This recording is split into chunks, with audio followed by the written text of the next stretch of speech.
Hey, Bo. How's it going? Good. Good to see you, Aiden. Thanks for coming to meet with me. Yeah. I'm excited to. I guess you got my email.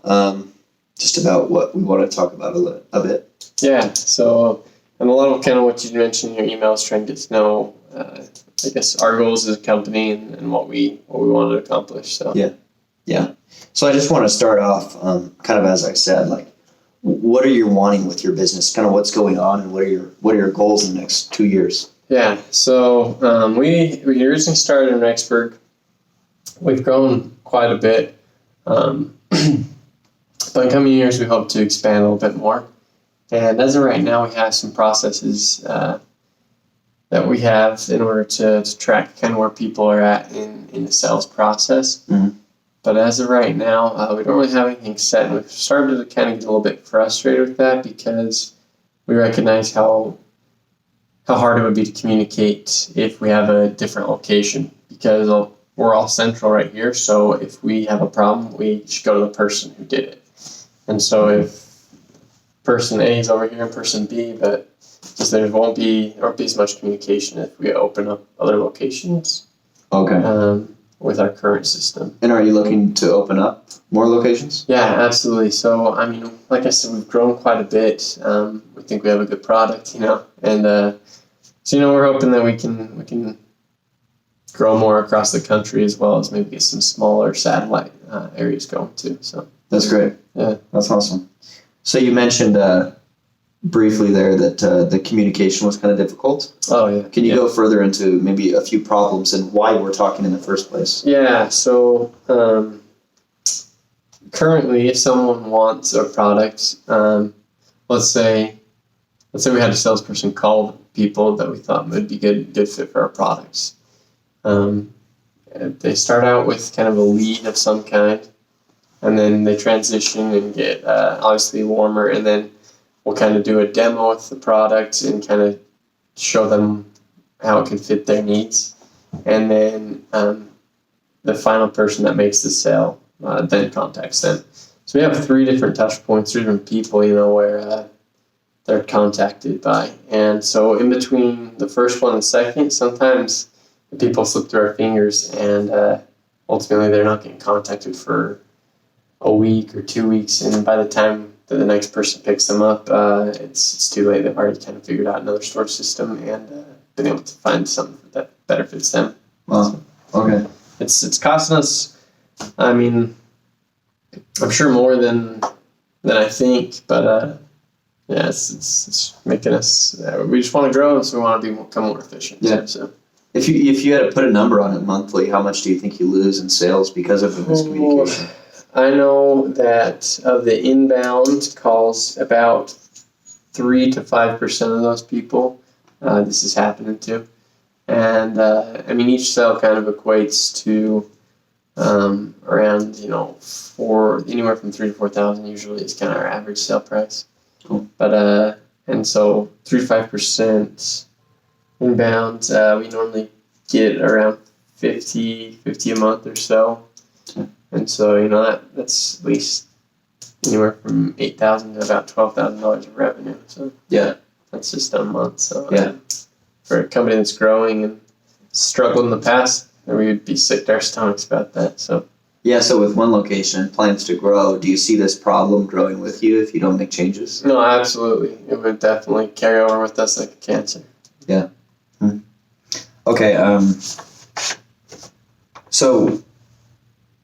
If these problems got fixed through a proper CRM, what does that ideal situation look like for you guys? Yeah. What would your business do better? What would lots more alerts and notifications for the next person to take it on.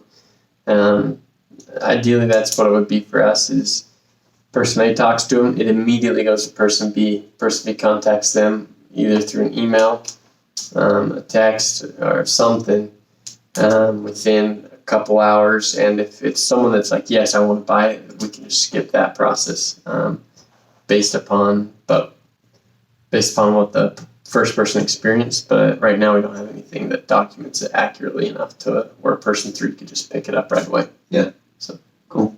Do you have a lot of your sales reps kind of begging for this feature Yeah, absolutely. No, a lot of them recognize that too, and they get frustrated with it because they're losing their commission too. Yeah. And then a lot of other companies, we work with a lot of companies similar size of you guys, and kind of we've seen that sales guys like to have more control. Have you seen any of your sales guys almost want to leave because of the control that they're losing through your current process? I know we've had at least one person who suggested this change, suggested it, and I mean we've been trying to look at it from different points of view to figure out how we can fix it, and finally came to this conclusion. So I know we always lost one sales rep who's pretty good for us. Okay. So that was another reason why we're here. Yeah, absolutely. No, we don't. We want to keep them happy, keep them selling. So awesome. So I guess I'm excited to see what we can do together.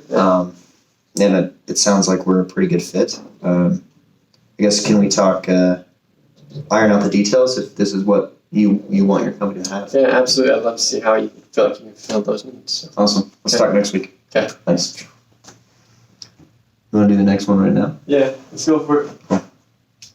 Okay. Guess your email was really similar to mine, right? Yeah. Cool.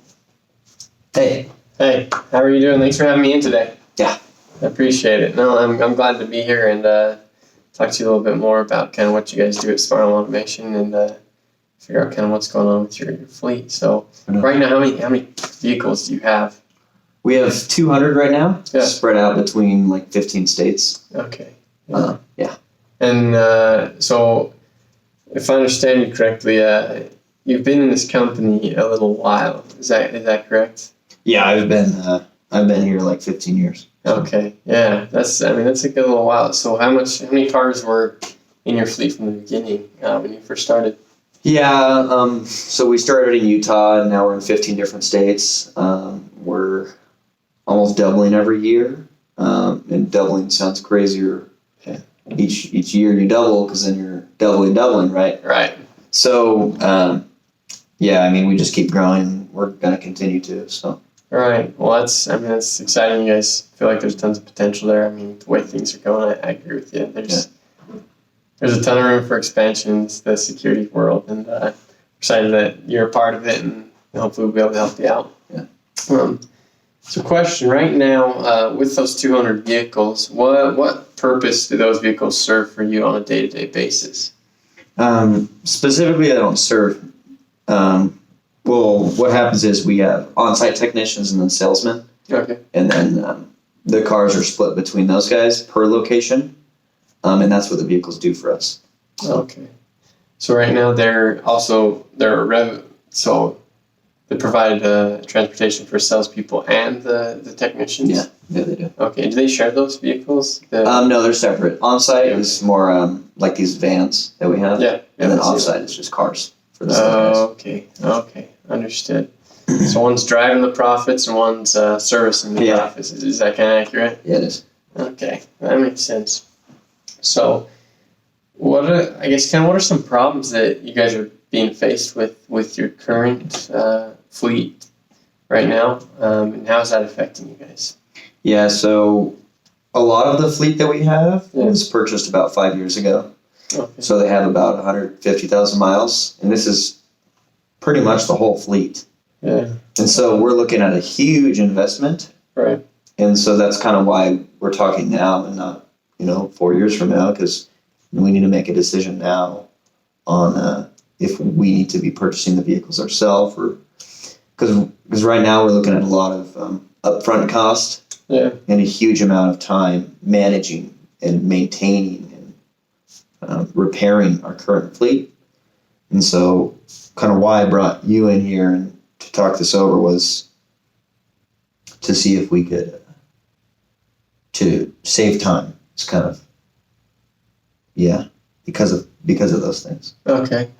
Yeah. I mean, so save time for, I guess, preparing to save time is kind of what it is, or is it the fact that because you said repair, maintaining, and servicing those vehicles, you said those are currently taking up a lot of the time of the salespeople and then the on-site technicians? Yeah, so we're late to our appointments for some of the technicians. Okay. And then the cars are starting to wear down, and the more they wear down, the more service that's needed and the more upkeep and time that our fleet managers need to deal with. Yeah. And so we're not sure where the money equalizes between going with you guys and managing our own fleet. Right. That makes sense. I mean, you definitely need something that's reliable.